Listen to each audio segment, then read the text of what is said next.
ಮಂಗಳೂರು ರಾಷ್ಟ್ರೀಯ ಹೆದ್ದಾರಿಯಲ್ಲಿ ಭೀಕರ ಅಪಘಾತ ಸಂಭವಿಸಿದೆ. ಟ್ರಿಬಲ್ ರೈಡ್ನಲ್ಲಿ ಏಕಾಏಕಿ ರಾಷ್ಟ್ರೀಯ ಹೆದ್ದಾರಿಗೆ ಈ ಒಂದು ಬೈಕ್ ಒಂದು ನುಗ್ಗಿದೆ.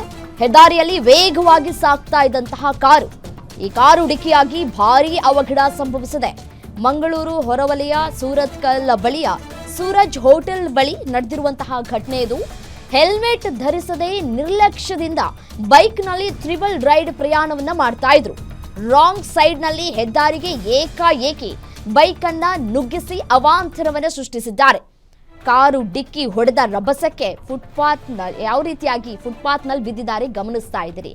ಫುಟ್ಬಾಲ್ನಂತೆ ಹಾರಿ ಬಿದ್ದಿದ್ದಾರೆ ಸವಾರರು. ಸಿಸಿಟಿವಿಯಲ್ಲಿ ಭೀಕರ ಅಪಘಾತದ ಭಯಾನಕ ದೃಶ್ಯ ಸೆರೆಯಾಗಿದೆ.